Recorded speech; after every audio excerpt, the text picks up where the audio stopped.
खास बुलेटिन के साथ मैं हूं पूजा सिंह और इस वक्त की बड़ी खबर सबसे पहले आपको बताते हैं। इस वक्त की बड़ी खबर आ रही है और जैसा कि हम आपको हमेशा बताते हैं कि सावन का महीना चल रहा है और ये खास सीरीज हमारी चल रही है जो भगवान शंकर को समर्पित है, जिसमें हम बता रहे हैं कि अलग अलग मंदिरों में किस तरीके से भगवान शंकर की पूजा आराधना की जा रही है। सावन के इस महीने में शिवालयों में किस तरीके से भक्त पहुंच रहे हैं भगवान भोलेनाथ को खुश करने के लिए, और सावन के इस महीने में भगवान शिव की पूजा अर्चना का विशेष प्रावधान है। कहा जाता है कि सावन के महीने में भगवान शंकर को जल चढ़ाने से आपकी सभी मनोकामनाएं पूरी होती हैं। भगवान शंकर पर अगर आप शहद चढ़ाते हैं तो कहा जाता है कि आपके ऊपर धन लक्ष्मी जो है वो कृपा करती हैं। अगर आप सरसों का तेल चढ़ाते हैं तो कहा जाता है कि आपके शत्रुओं का नाश होता है। तो भगवान शंकर की आराधना के पीछे बहुत सी बातें हैं।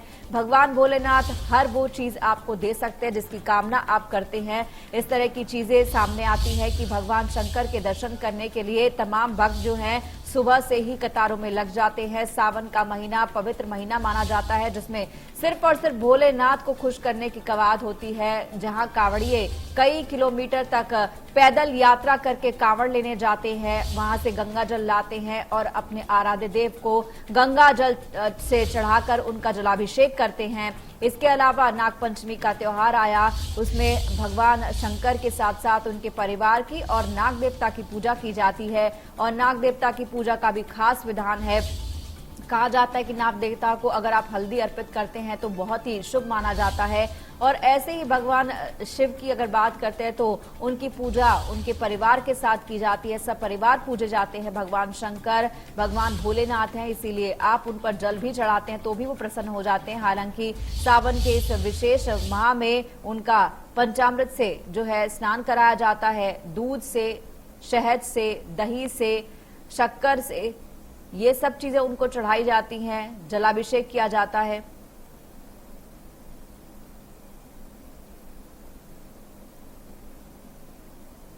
और विदिशा से मनोज हमारे साथ जुड़ रहे हैं, हमारे सहयोगी।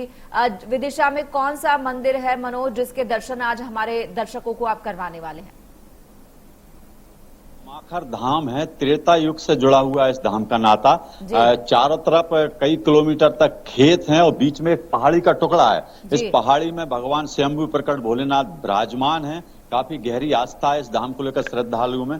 श्रावण मास के दौरान काफी संख्या में श्रद्धालु यहाँ जुटते हैं, जो भगवान शिव की आराधना पूजा करते हैं। सुबह से ही श्रद्धालु यहाँ पर आते हैं। अभिषेक पूजन का दौर लगातार चलता रहता है। इस धाम को लेकर कई किंवदंतियां भी कही जाती हैं। मैं कैमरा पर्सन से कहूंगा बताएं, यहाँ पर ये पहाड़ी है पूरी, यानी शिव का धाम है, पूरी पहाड़ी का टुकड़ा है। छोटी सी एक पहाड़ी है जिसके अंदर भगवान भोलेनाथ विराजमान है और चारों तरफ हरे भरे खेत हैं। कहीं भी सैकड़ों किलोमीटर दूरी तक कोई पहाड़ी श्रृंखला नहीं है। ऐसे में इस धाम को लेकर बताया जाता है कि त्रेता युग से इस धाम का नाता है। हमारे साथ पुजारी राहुल मौजूद हैं।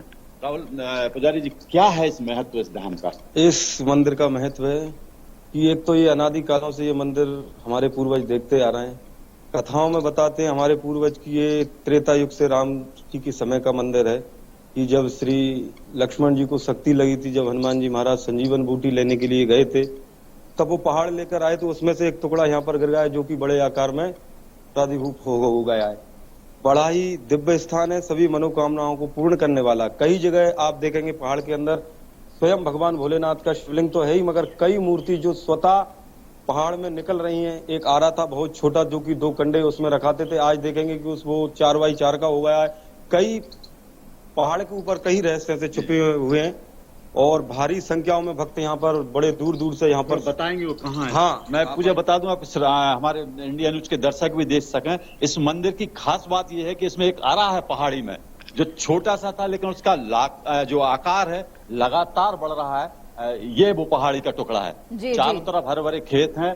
ये वो पहाड़ी है, इसका इसमें ये आला बोलते हैं ग्रामीण जन। छोटा सा था ये, जिसका आकार लगातार बढ़ रहा है। यही है पंडित जी? यही है। ये बहुत छोटा था। इसमें 2 कंडे हमारी दादी बताती थी कि 2 कंडे रखाते थे। आज देखिए आप अपने आप स्वतः इतना बढ़ गया है कि कुछ पूछिए मत। और आगे भी भविष्य में प्रभु की कृपा से ऐसा ये खुलने का इसका चल रहा है। हो सकता है आगे भविष्य में और भी खुल जाए और अंदर भी आप दर्शन करेंगे। मुझे बताओ, उसमें जो मूर्तियां निकल रही है भगवान देवी देवताओं की, वो भी अपने आप उभर रही हैं। ये देखिए पूरी भगवान की प्रतिमाएं हैं, ये अपने आप उभर रही हैं। ये कैमरा पर्सन कहूंगा बताएं, ये पूरी इस धाम में भगवान भोलेनाथ विराजमान है। ये शिव का धाम है। कैमरा पर्सन कहूंगा दर्शकों को, हमारे इंडिया न्यूज के दर्शकों को भगवान शिव के दर्शन कराएं। प्राकृतिक स्वयंभू शिवलिंग है। इसके अंदर भी पूरी देवी देवताओं की प्रतिमाएं उभर रही हैं। माता पार्वती की प्रतिमा है, ये उस तरफ गणपति और शिव है पूरी। ये शिवलिंग है, स्वयंभू शिवलिंग है, प्राकृतिक शिवलिंग है। और इस पहाड़ी में अपने आप ये प्रकट हुआ है। हजारों साल पुराना शिवलिंग है। इस तरफ भी ये गणपति जी की प्रतिमा ये उभर रही है। इधर इस तरफ पूरी शेषनाग है, या भगवान की ये प्रतिमाएं इस पहाड़ी में अपने आप उभर रही हैं। इस धाम का त्रेता युग से नाता जोड़ा जाता है। निश्चित तौर पर ये अनोखा धाम है। विदिशा जिले के गमाखर ग्राम में ये प्राचीन धाम मौजूद है। भगवान शिव साक्षात यहाँ विराजमान है। जी पूरी जी, मैं चाहूंगी एक बार पंडित जी से आप बात करें। पंडित जी बताएं कि किस तरीके से, क्योंकि उन्होंने कहा कि उनकी अपनी दादी से उन्होंने कहानियां सुनी है इस मंदिर के बारे में, उनके क्या कुछ अनुभव रहे हैं। यहाँ पर वो पूजा पाठ करते हैं भगवान शंकर की, तो उनका क्या कुछ कहना है इस बारे में।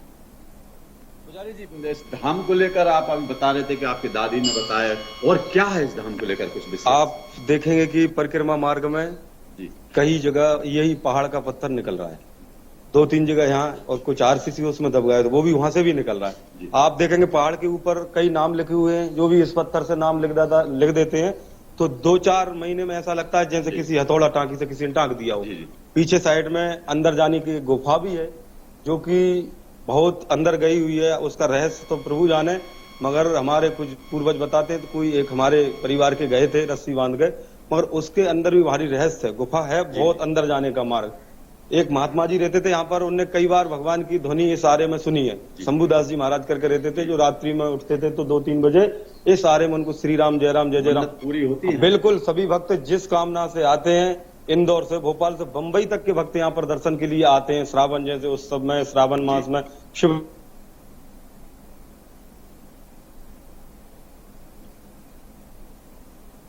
जी, तो हम दिखा रहे हैं ये विदिशा का मंदिर है, जहां पर एक प्राचीन मंदिर कहा जा रहा है। त्रेता युग का ये मंदिर है, जिसके दर्शन आज आप कर पा रहे हैं इंडिया न्यूज के माध्यम से, और लगातार हमारे साथ हमारे सहयोगी बने हुए हैं। जी, पंडित जी से आप बात कर रहे थे, उनकी बात कंटिन्यू कीजिए, क्योंकि वो शायद सिग्नल ब्रेक हो गए थे, तो पंडित जी की बात पूरी नहीं हो पाई थी।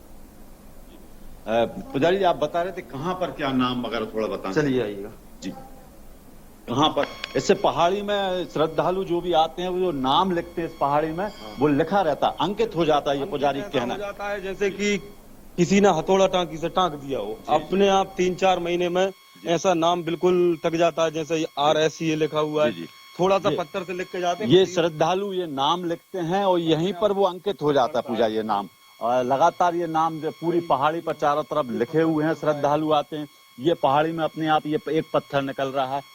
अद्भुत है इस धाम की। ये श्रद्धालुओं ने आकर यहाँ नाम लिखे हैं पूरे। कैमरा पर्सन कहूंगा, पूरी पहाड़ी पर जगह जगह श्रद्धालुओं ने अपने नाम लिखे हैं, जो मिटते नहीं है, अमिट हो जाते हैं। और क्या है इस धाम को लेकर सर? आप देखिए पहाड़ी के ऊपर देखिए कितने वृक्ष हैं, जो हमेशा ही हरे भरे रहते हैं। बताइए जल की व्यवस्था कहाँ से क्या है।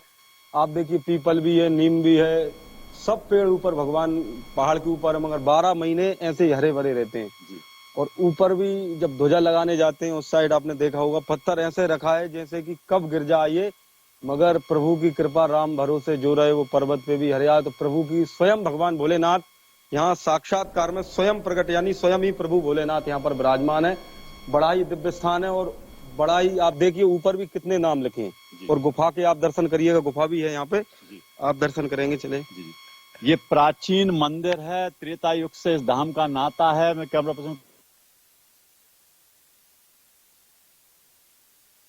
जो है वो आप दिखा रहे हैं, पहाड़ी के पत्थर अपने आप बढ़ते हैं, अलग अलग भगवान की जो प्रतिमाएं हैं वो उभर कर आ रही हैं, और इसको लेकर के लोगों की आस्था भी बहुत है। यहाँ पर ये जानना चाहेंगे, अगर बात करते हैं हम मध्य प्रदेश की बात करते हैं, मध्य प्रदेश में बहुत सारे ऐसे ऐतिहासिक शिव मंदिर है जिनके प्रति लोगों की आस्था है। यहाँ के जो श्रद्धालु हैं, जो यहाँ दर्शन करने आते हैं, उनके क्या कुछ अनुभव है?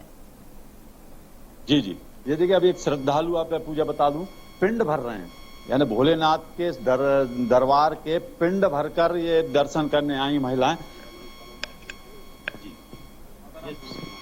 क्या नाम है आपका? पति का नाम है जी, तुम बताओ। क्या क्या मन्नत मांगी थी आपने? कमू सिंह मतलब वे आपने क्या मन्नत मांगी थी? जे मांगी थी जी मतलब चले गए थे जी तो हमारे छोटे छोटे बालक खाते जी, हमने बोले ना सका हम जीवन पूरी हो गई मन्नत? नहीं जीवन जीवन भरेंगे जी, मतलब वे तो जी पिंड भर रही हैं आप भगवान के? हाँ सुबह ने वापस कर दिया। आज 30 साल है जी, आपके पति वापस आ गए? आ गए। इनके पति कहीं चले गए थे, इनने मन्नत मांगी थी पूजा, तबीयत तो वो आज आ चुके हैं। ये अपनी मन्नत पूरी होने पर यहाँ पिंड भर रही हैं। और भी कई श्रद्धालु यहाँ पर हैं जो आते हैं, उनकी अपनी जो आराधना करते हैं भगवान शिव की, मन्नत मांगते हैं, वो पूरी होती है। इस धाम में खासियत ये है, ये पुजारी जी बता रहे थे पूजा जी, तस्वीरें दिखाते रहिए, पहाड़ी की तस्वीरें दिखाते रहिए। जी जी, पहाड़ी में ऊपर ये ऊपर से गुफा का रास्ता है, अंदर ही अंदर जी, कहाँ जाता है वो रास्ता, आज तक उसमें कोई प्रवेश नहीं कर पाया है। हजारों की संख्या में श्रद्धालु पहुंचते हैं। ऊपर पहाड़ी पर भी पहुंचने का कई बार प्रयास किया गया, लेकिन उस गुफा के अंदर कोई प्रवेश नहीं कर पाया। प्रजा जी, और क्या है इस धाम? आप ये देखिए, यहाँ पर ये चट्टान भी है। जी, ये चट्टान बहुत छोटे आकार में थी। जी, और ये जो सामने आप देखिए भोलेनाथ यहाँ पर अभी ये विराजमान कर दिए, यहाँ लोग बैठते थे। जी, और ये भी जो चट्टान है ये भी बड़ी रहस्यमय है। जी, बहुत छोटे में आकार बताते हैं हमारे पूर्वज, बहुत छोटी। हाँ, ये वो चट्टान बहुत छोटी थी, अपने आकार में देखिए आप कितनी बढ़ गई है। जी, आप यहाँ भी थोड़ा सा देखेंगे, ये पहाड़ पे ये देखिए, ये भी शेषनाग जैसे आकार में ये पहाड़ का पूरा आगे की ओर बढ़ रहा है। ये देखिए पूरा। और आप ऊपर देखिए पूरी चट्टान खुली हुई है, मगर हाँ ये शेषनाग आकार में बिल्कुल ये बन रहा है। नाम तो आप कहीं देख ही रहे हैं। ऊपर आप इस चट्टान को देखेंगे तो आपको बिल्कुल लगेगा कि हाँ, आया कहाँ से ये पहाड़? कुछ ये पहाड़ का तो मतलब कि आप कुछ बता नहीं सकते। हमारे पूर्वज भी, कई लोग भी यही बताते आए। उनका मतलब कि 3 ऑप्शन बताए हुए हैं उन्होंने, कि एक तो ये उड़ के जा रहा था, ये भी बताते हैं, मगर प्रत्यक्ष इसका नहीं। वो तो बहुत ही काल, हाँ पूर्वज लोग, हाँ हजारों 2000 वर्ष की उड़ के जा रहा था। सुबह उदयपुर के लिए जा रहा था वहां मिलने, किसी ने सुबह उल्टी चकिया चला दी तो यहाँ स्थापित हुआ। ये भी बताते हैं कि जब श्री राम जी लंका पार जा रहे थे, तब जो पुल का बांध बांधा था समुद्र पे, तो जो भी नल नील बानर थे ना, जो सब पहाड़ लेके आ रहे थे, भैया बस साइड जाने हैं, तो जो भी जब भगवान पूरा पुल बन गया था तो भगवान ने आदेश दे दिया था कि भैया जो जहाँ पर नल नील खड़े हैं, जो भी बानर जहाँ खड़े हैं, भाई वो पत्थर को छोड़ दो। वही तो हो सकता है उस समय की बात है, यहीं से पत्थर लेके सब जा रहे थे लंका के लिए, इसी रूट से। तो हो सकता है उसमें से एक टुकड़ा यहाँ पर गिरा है, मगर बहुत ही पुराना है, इसका तो कोई वर्णन कर ही नहीं सकता। हमारी तो 5-6 पीढ़ी पूजन अर्चन करती चली गई। अब भोलेनाथ की कृपा से हमको सेवा मिला, अवसर मिला है, तो बड़ा ही चेतन और दिव्य स्थान है। लोग बाग बाहर से आते हैं, अपनी सभी मनोकामनाएं जो भी हैं, जिनका पुत्र नहीं है भोलेनाथ उन्हें पुत्र दे रहे हैं। बहुत ही मनोकामनाएं सिद्ध करने वाला स्थान है, इसलिए इस मंदिर का नाम स्वयं प्रगटेश्वर महादेव मंदिर है। ये शिवधाम गमाखरगंज वासुदा जिला विदिशा मध्य प्रदेश। ये स्वयंभू प्रकट शिवलिंग है, प्राचीन शिवधाम है। कई किंवदंतियां इस धाम को लेकर कही जाती हैं पूजा। इस पहाड़ी के अंदर जो शिवलिंग स्थापित है वो भी अपने आप प्रकट हुआ है। और ये जो पहाड़ी पर ये शिवलिंग स्थापित बताया जा रहा है कि ये भी 500 साल पुराना है। हाँ, ये अभी हमने 1 साल पहले ये यहाँ रखा था कुछ मूर्तियों के साथ, तो ठाकुर जी की कृपा से अभी इसको हमने यहाँ पर विधि विधान से प्रतिष्ठा की। तो ये शिवलिंग भी भगवान इस पहाड़ के समय का ही है, मगर ये शिवलिंग पहाड़ के पास रखा था। ये इनकी योनि थी, तो योनि थोड़ी सी दूर रखी थी, तो हमने सबको मिलाकर यहाँ पर नंदी सहित भगवान को विराजमान कर दिया यहाँ पर। तो ये भी हमारे कालेश्वर महादेव के नाम से प्रसिद्ध हो गए। तो बढ़िया, भगवान सभी मनोकामनाएं सब भक्तों की ये भी पूर्ण करते हैं, सब इनका पूजन अर्चन वंदन करते हैं। इस धाम की प्रमुख खास बात यह है कि कई किलोमीटर दूर तक कोई पहाड़ी नहीं है, चारों तरफ हरे भरे खेत हैं, खलिहान है, लेकिन पहाड़ी का ये टुकड़ा यहाँ पर मौजूद है। जी, आसपास का आप नजारा दिखा सकते हैं कि किस तरीके से पहाड़ी के आसपास खेत हैं, पूरा इलाका है, किस तरीके से वहां का वातावरण है, दिखा सकते हैं क्या? बिल्कुल बिल्कुल बिल्कुल, मैं कैमरा पर्सन कहूंगा कि पहाड़ी के अलावा आसपास के क्षेत्र, ये मंदिर है, अभी ये नया आगे मंदिर के पहाड़ी के आगे निर्माण कर दिया है। इसके अलावा चारों तरफ मैं कैमरा पर्सन कहूंगा बताएं, यहाँ पर इस पहाड़ी के इस तरफ खेत ही खेत है पूरे, आप देखिए में। जी जी जी,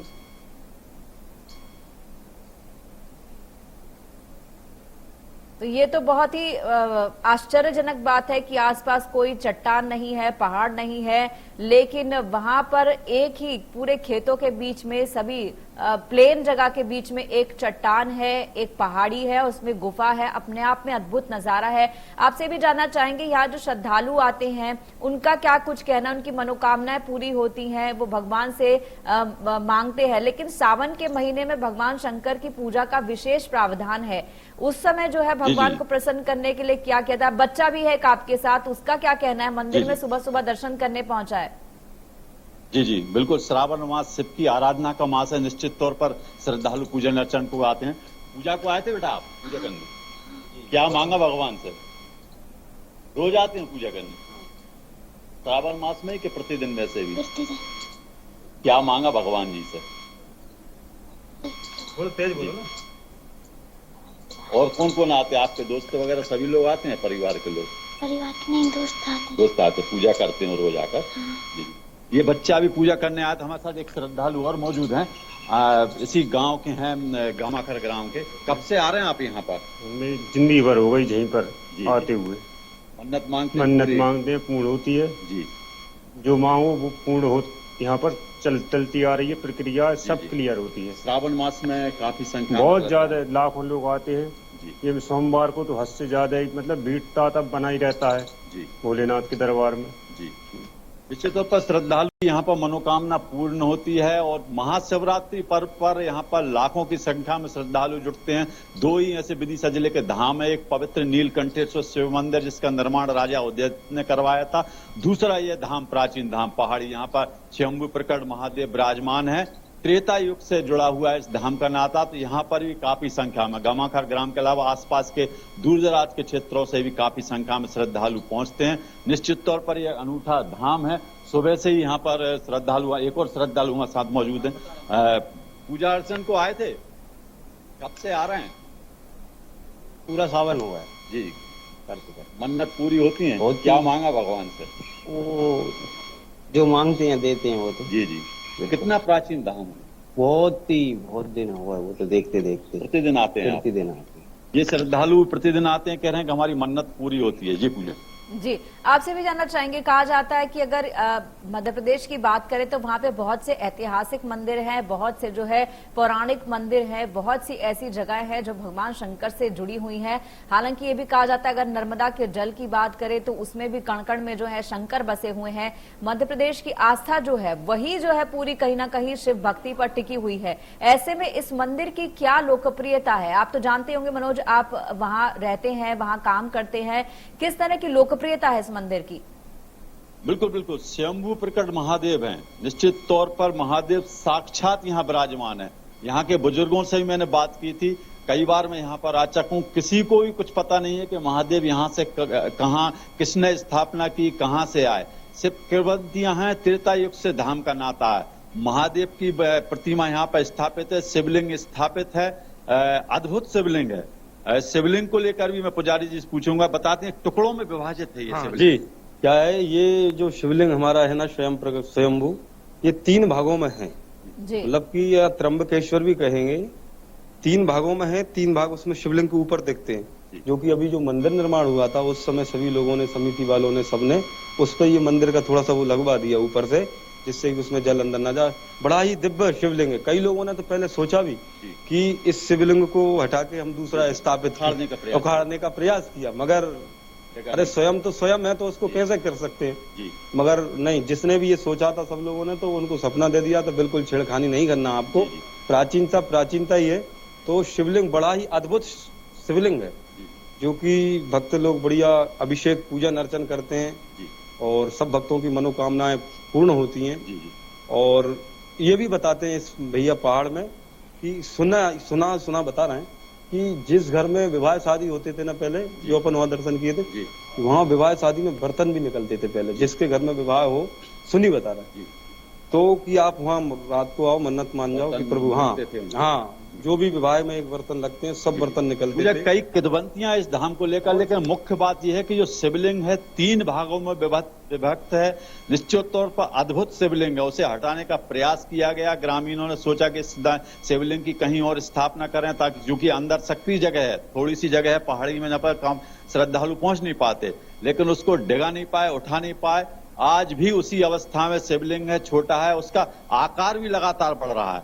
निश्चित तौर पर यह अद्भुत धाम है। इस धाम के प्रति श्रद्धालुओं की गहरी आस्था है और नीलकंठेश्वर शिव मंदिर जो 11वीं शताब्दी का है, उसके साथ ही इस धाम की गहरी महिमा है। ये धाम त्रेता युग से जुड़ा आपके हुआ पीछे माना कुछ जाता है। श्रद्धालु महिलाएं खड़ी हुई हैं, उनसे भी बात करें तो उनका अनुभव क्या कहता है? जल चढ़ाने के लिए, दूध चढ़ाने के लिए लाई हैं। हाँ, क्या अभिषेक पूजन किया भगवान? किया पूजा। क्या मांगा भगवान से? भगवान से मांगते हैं सब अच्छे रहे। जी जी, मन्नत पूरी हुई आपकी? हाँ, होती है मन्नत पूरी। कब से आ रही हैं आप यहाँ पूजा अर्चना? रोज आते हैं।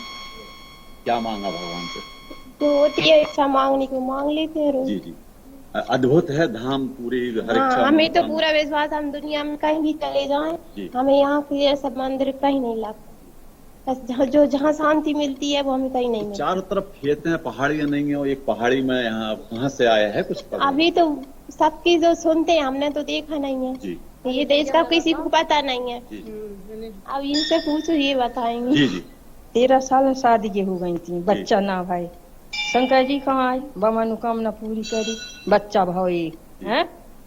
लड़का लड़की दो ही दिन से अच्छे हो गए, शादी बारे हो गए, तो कोई ने कह रही अंदर लड़का है, शादी नहीं करे। जी घर आए भोलेनाथ का बच्चा था, शादी करो। जी, शादी भाई, लड़की की शादी ये मतलब तो घर हर मनोकामना पूर्ण होती है। नहीं, सुना जाओ। जी जी, लड़की की शादी के हमारे घर में। आप भी प्रतिदिन आते हैं पूजा अर्चना को? हाँ, रोज आती हैं पूजा हाँ, अर्चना रोज को? आते हैं। मनोकामना पूरी हो होता है, जेकर शिव जी से कह दई जी जी, खाली नहीं जाए, जी। सब पूरी होता है। निश्चित तौर पर ये महिला श्रद्धालु है, उनका कहना है कि हमारी हर मनोकामना पूर्ण होती है। अद्भुत धाम है, प्राचीन धाम है। सुबह से ही ये महिलाएं ग्राम की हैं, यहाँ पर पूजा अर्चना को पहुंचती हैं, भगवान की आराधना करती हैं, जलाभिषेक करती हैं। सुबह से यहाँ पर खासतौर पर श्रावण मास में महिलाएं काफी संख्या में पहुंचती हैं। कहाँ से आई हैं आप? कमाकर से। जी, प्रतिदिन आती हैं? प्रतिदिन आते हैं। मन्नत क्या पूरी होती है? होती है। क्या मांगा भगवान से? सब कुछ मांगते हैं, भगवान सब कुछ देते हैं। जी जी, कब से आ रही हैं आप? हम तो बहुत सालों से आ रहे हैं। आप भी कई सालों से आए हैं? हम तो बहुत सालों से आ जी, क्या मन्नत पूरी हुई आपकी? हाँ, होती है। क्यों नहीं? निश्चित तौर पर ये महिलाएं श्रद्धालु हैं, पूजा और बता रहे हैं कि उनकी मन्नत पूरी होती है। इस धाम के प्रति गहरी आस्था है और अद्भुत धाम है, प्राचीन धाम है, लोकप्रियता है इस धाम की, श्रद्धालुओं की गहरी आस्था। यही वजह है कि श्रावण मास, महाशिवरात्रि पर श्रद्धा का सैलाब उमड़ता है, काफी संख्या में श्रद्धालु यहाँ पहुंचते हैं। जी जी, ये भी जानना चाहेंगे, जिस तरीके से हम यहाँ पर बात कर रहे हैं कि मंदिर जो है त्रेता युग से जुड़ा हुआ है, भगवान राम से इसका संबंध बताया जा रहा है। स्वयंभू यहाँ पर शंकर हैं, भगवान राम और भगवान शंकर हमेशा ही एक दूसरे के जो है आराध्य रहे हैं। दोनों का प्रेम जो है दोनों का हमेशा देखने को मिला है। लेकिन श्रावण मास की बात करें तो पंडित जी से पूछे, श्रावण मास में क्या कुछ उपाय ऐसे करने चाहिए कि भगवान को खुश करने के लिए, मनोकामना जल्दी पूरी करने के लिए क्या कुछ उपाय किए जा सकते हैं? जी जी, पुजारी जी ये बताएं, श्रावण मास चल रहा है, शिव की आराधना का पर्व, भगवान भोलेनाथ को प्रसन्न करने के लिए ऐसे क्या उपाय करें श्रद्धालु? देखिए, हमारे शास्त्रों में लेख आया है, भगवान शिव को प्रसन्न करना है तो हमारे अलंकारी प्रिय विष्णु जलधारा शिव प्रिया, भगवान को तो जलधारा शिव प्रिया, भगवान को तो जितना हम जल चढ़ाते हैं भगवान भोलेनाथ उतने प्रसन्न होते हैं। क्यों भगवान शिव को जल चढ़ाया जाता है? क्योंकि भगवान ने हलाहल विष का पान किया है और हृदय में भगवान रघुनाथ जी विराजमान है। भोलेनाथ का तुम पुनि राम राम दिन राति, सादर जपई अनंग अघाती। भगवान शिव सदा रघुनाथ जी का भजन चिंतन मनन करते हैं और हृदय में राप और कंठ में विष, तो नीलकंठेश्वर महादेव हैं। इसलिए भगवान को जितना हो जल इसलिए चढ़ाते हैं कि भगवान जल से बड़े प्रसन्न होते हैं, क्योंकि उन्होंने विष का पान किया। जितनी ठंडाई चढ़ाते हैं तो भगवान उतने ही प्रसन्न होते हैं। इसलिए भगवान को जल तो सबसे प्रिय है, फिर इसके बाद समीपत्र बिलपत्र। खास पूजा अर्चना श्रावण मास में? श्रावण मास में बढ़िया भगवान भोलेनाथ का अभिषेक, बंधन, भगवान को हो सके बिलपत्र, शमीपत्र और जल, दूध दही से बढ़िया भगवान को स्नान कराओ। पृथक पृथक दूध, पया, दधी, घृत, घी, आपका शक्कर, मधु, शहद, इन सब से स्नान करने के बाद भगवान पे कम से कम ओम नमः शिवाय कहकर जल की धार लगाओ और बिलपत्र, शमीपत्र बढ़िया भोलेनाथ को चढ़ाओ और मंगल में आरती करो। भगवान भोलेनाथ सबसे सहज देवता है, ज्यादा पूजन का भोलेनाथ का विधान है, विष्णु भगवान की बड़ी पूजन, मगर भगवान भोलेनाथ का तो इतना अच्छा वर्णन शास्त्रों में दिया है कि भगवान को तो एक लोटा जल चढ़ा दो, भगवान भोलेनाथ बहुत प्रसन्न हो जाते हैं। इसलिए भगवान के श्रावण मास में भारी संख्याओं में भक्त आ रहे हैं। अभिषेक भी भैया यहाँ पर चल रहे हैं। त्रेता युग से इस धाम का नाता है। हाँ बिल्कुल बिल्कुल, हाँ बिल्कुल, वो मैंने आपको बताया ना बारे में। हाँ बिल्कुल जी मनोज, हम यही चाहते हैं कि जो भी प्रकटेश्वर मंदिर के दर्शन करने पहुंचते हैं उन सभी की मनोकामनाएं पूरी हो। बहुत बहुत धन्यवाद इस सुंदर दर्शन के लिए मनोज, आपका बहुत बहुत शुक्रिया। और फिलहाल इस बुलेटिन में इतना ही, मुझे दीजिए इजाजत, नमस्कार।